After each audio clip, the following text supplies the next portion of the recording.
случай тут приключился. Заехала машина, постояла минуты 3, наверное, 4. Вылезла баба, жопу вытерла, оделась и уехали. А в целом все прошло весьма и весьма позитивно.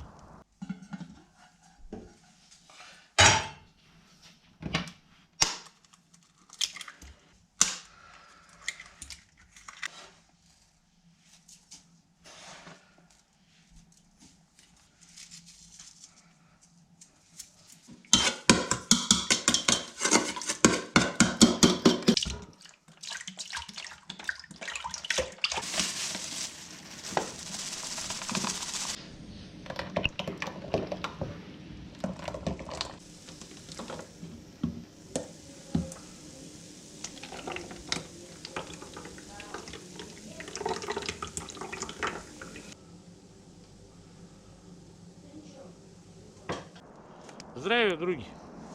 Сегодня у нас 20 марта, а значит равноденствие, а значит сегодня масленица настоящая. Мне сегодня с утра уже там говорили, типа, да как же так, масленица была неделю назад. Значит, поясняю, неделю назад была, грубо говоря, православная масленица, а если точнее, прощенное воскресенье на сырной седмице. Я уже об этом говорил в предыдущих роликах. А сегодня непосредственно равноденствие, настоящая масленица. Сегодня такой день, когда, самое главное, самое основное, самый главный приз, символ масленицы, это, конечно же, блины. Я сегодня приготовил, с собой взял тесто, набуторил с утреца. Сейчас будем блины печь. Ну и немножко перед тем, как мы будем блины печь, я тоже размышлял, рассказывать, не рассказывать, будет это кому интересно, нет. И все-таки решил, что я вам расскажу сегодня немножко о традиции масленичной. Что это за праздник такой? Что знаю. На академические знания, конечно, я не претендую, но из того, что знаю, чем сами мы живем, я это хочу немножко рассказать. Так вот, значит, в равноденствии, масленица всегда празднуется в равноденствии. Во времена двоеверия и борьбы с язычеством, церковь пыталась искоренить этот праздник. Там, по-моему, до 19 века запрещали всячески празднования эти и все такое. Но по понятным причинам, то, что сложилось в традиции в народе веками, это нельзя просто так взять и вычеркнуть. И поэтому, когда поняли, что бороться бесполезно, решили соединить две традиции, православную и языческую, в один праздник. И тогда с тех пор масленицу разрешили, вроде как, и сейчас даже возле церквей нередко можно увидеть, что жгут чучело. Поэтому на масленицу появилась эта традиция по дням, к теще на блины, зять кормит тещу, теща зятя, друг к другу ходят. Это уже неделя и прощенное воскресенье, масленица должна почему-то обязательно выпадать на воскресенье. На самом деле равноденствие не всегда выпадает на воскресенье, соответственно и масленица на воскресенье выпадает не всегда. Сегодня, например, суббота. Но тут нужно понимать, что у наших предков не было такого календаря, они на завод не ходили 5 дней в неделю, а в выходные, чтобы не устраивать праздники. Но при этом жизнь зависела от цикла солнечного. То есть все посевы, все уборки, все это зависело от солнечного цикла. Поэтому мы знаем 4 основных солнечных праздника в году, и один из них сегодня в равноденствии. Но есть мнение, что седмица, то есть 7 дней, раньше, не помню до какого, до 18-19 века масленицу праздновали вообще 2 недели. Но я думаю, что это уже совмещение христианской традиции и языческой, и определенный набор каких-то вещей за эти 2 недели. Что нужно было делать? Несомненно, основным символом масленицы являются блины. Тут немножко отвлекаясь от темы самого праздника, нужно отвлечься непосредственно на блины. Откуда появилось вообще само слово, этимология слова, я сегодня специально прочитал. Этимология восходит к слову млин с первой М.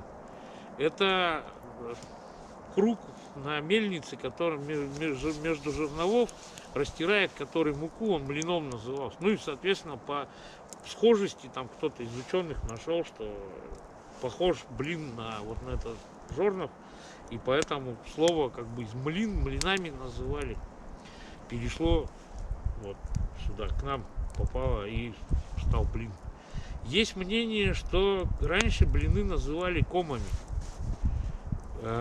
Ну, как бы это такая достаточно спорная версия, что первые блины представляли из себя просто комок теста. Думаю, не надо объяснять никому, что блин это простейшее кулинарное блюдо, которое очень просто приготовить. Точнее, блюдо сложное, но которое приготовить очень просто. И вот есть версия такая, что комом, одно из названий масленицы, кстати говоря, комоедица, по-моему, в Беларуси они до сих пор сохранилась с тех времен. Масленицу называется комоедицей. И вот из этого следует, что как бы комы ели, вот эти комы, блины комками скомканные, простое тесто, колобки, то уже потом типа в процессе появились блины. Есть мнение о происхождении блина как кулинарного блюда, что когда-то очень давно хозяйка забыла кисель овсяный в чугунке, в посудине. На долгое время простоял кисель на печке где-то, пока влага вся не испарилась. И потом по запарке готовила хозяйка обед и закинула емкость, эту посудину в печку и спекла. И подала случайно, дальше там на стол поставила. Гости попробовали, что там у нее запеклось из киселя. Им очень понравилось. И с тех пор как бы начали печь блины. Есть такое мнение. Кстати говоря, есть поговорка, которая всем известна: первый блин комом. Я помню, мне в детстве объясняли это тем, что сковородка вначале еще не прогрелась, первый блин всегда комкается, там получается бесформенный, некрасивый. Ну, я как бы стоял всю жизнь на этой версии. Сейчас говорят, что первый блин комом означает, возвращаемся к традиции, первую партию, а сию пору считается, что на крыльях птиц прилетают боги из Ирии к нам на землю, и вместе с ними прилетают души наших предков. То есть первые птицы начинают прилетать, и прилетают наши предки из светлого Ирия к нам в наш мир гостить. И поэтому на Масленицу во-первых, это, помимо прочего, праздник поминовения всех умерших. И первую порцию блинов, первое блюдо ставили в слуховое окно для предков. Либо на окно, либо на столе накрывали стол, как при других праздниках, когда предков поминают. Отдельно ставили прибор для предков и как бы накладывали.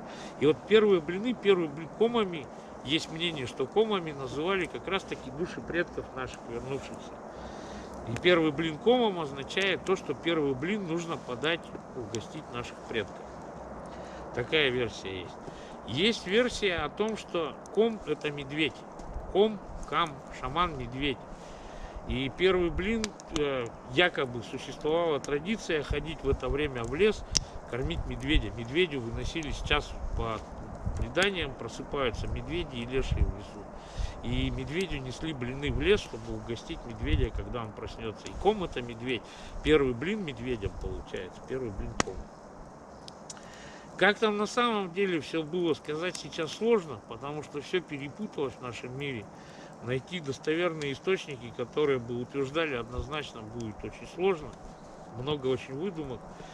Но от этого я вам могу точно сказать, что вкус блинов, например, нисколько не меняется. Вот. Мы это сейчас проверим как раз на практике. Сейчас будем печь блины прямо на костре. Сковородку привез, тесто привез, все такое. Еще одна из традиций масленичных — это ярмарки и катание с горок. Всегда, понятно, зима заканчивается. То есть у нас сегодня начинается астрономическая весна. И зима заканчивается, это большой праздник. Люди собирались на ярмарку, устраивали гуляния, песни там, драки озорные, кулачный бой на Масленицу. Все же знают тоже. К сожалению, тоже эта традиция потихонечку уходит. И если у нас сейчас дерутся, то дерутся со злостью. А фильм какой-то был советский, там, когда баянист на баяне там играет, все дерутся в этом, а он на баяне в какой-то момент баян свой складывает, бежит тоже, через несколько минут там возвращается уже с фингалом, с рваной рубахой, счастливый, довольный, хватает баян и начинает дальше играть под это. Мне... А? Сибирский цирюльник. Сибирский цирюльник? Вон, Макс подскажет, сибирский цирюльник. Мне рассказывали люди, которые со стариками в деревне разговаривали, что драка был прямо как действительно праздник. Кулачные бои эти, то есть заранее готовились, там шили новые рубахи и выходили драться деревня на деревню без всякой злости, без палок, без дубинок, просто чтобы выплеснуть свою энергию. Вот. А это тоже одна из традиций, как бы масленичных, кулачные бои на кулачках.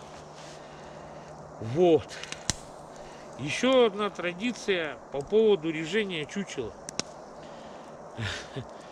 Забавно было, пару лет назад читал, что возле какой-то там церкви в очередной раз сожгли чучело язычества. На самом деле вот этот обряд сжигания, как бы это похоронный обряд, проводы провожают зиму. Сжигают чучело богини зимы и смерти Марены. Вот. И была интересная такая забава была. Мы это несколько раз, много раз мы это проводили у себя. Строили крепость, значит, снежную крепость строили. Бабы уходили, наряжают чучело только женщины. Всегда мужчины к чучелу не касаются никаким образом. И надевают на чучело старые вещи свои.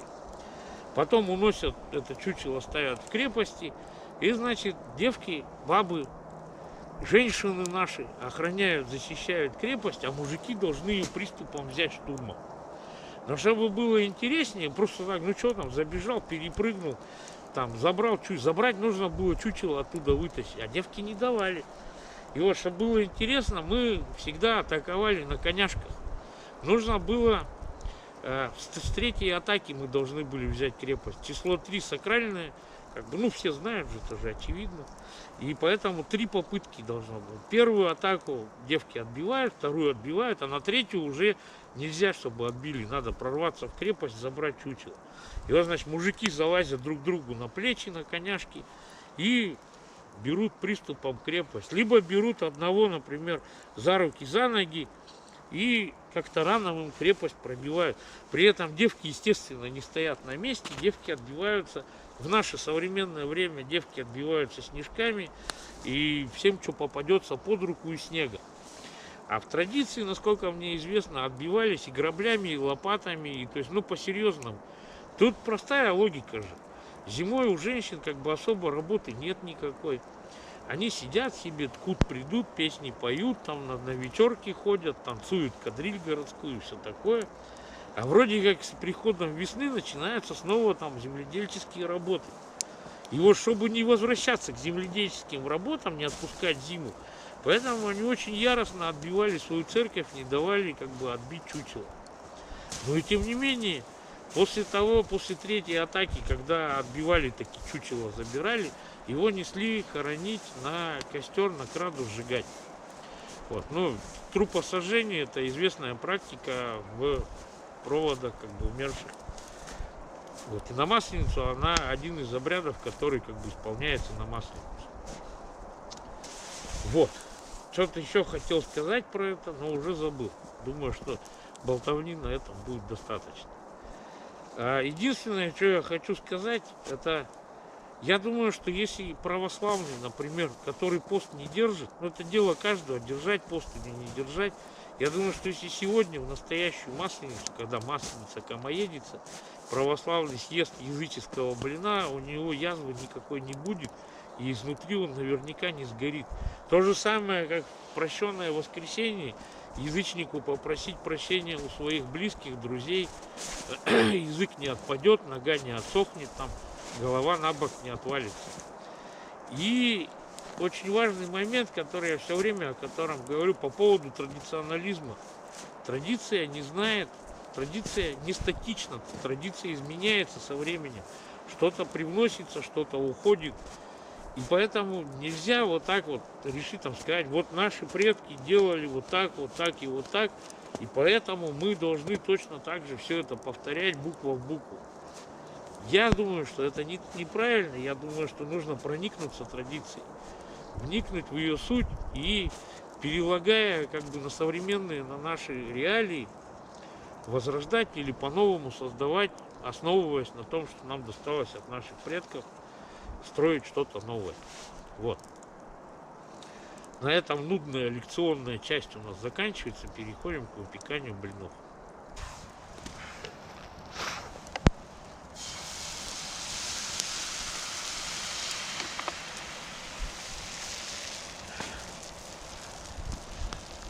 Ничего не вижу, дым в глаза.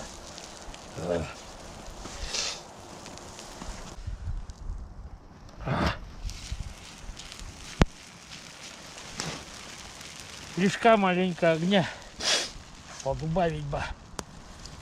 Как подубавишь-то?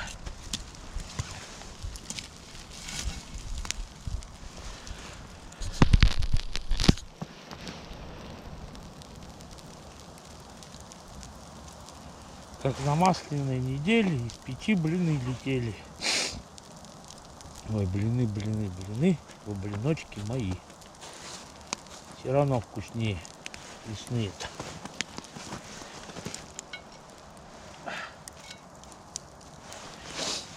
Прыгаем маленько.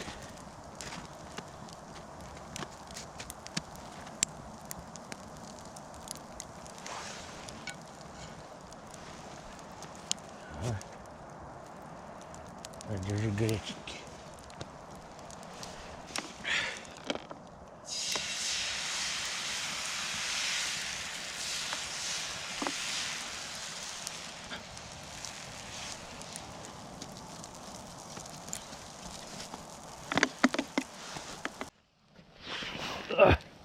Красота какая! О, что! Держи. Это твой как раз. Вот так вот. Сегодня встретили мы Масленицу. Целый день сидим, уже вечереет. Сидим, едим блины вкусные. Лешего подкормили. Вкусно тебе? Самые вкусные блины на костре. Вкусно, но горячий. Горячуши. Вот так вот. Пока жива традиция, жив и народ. На этом все. Всем спасибо. До свидания.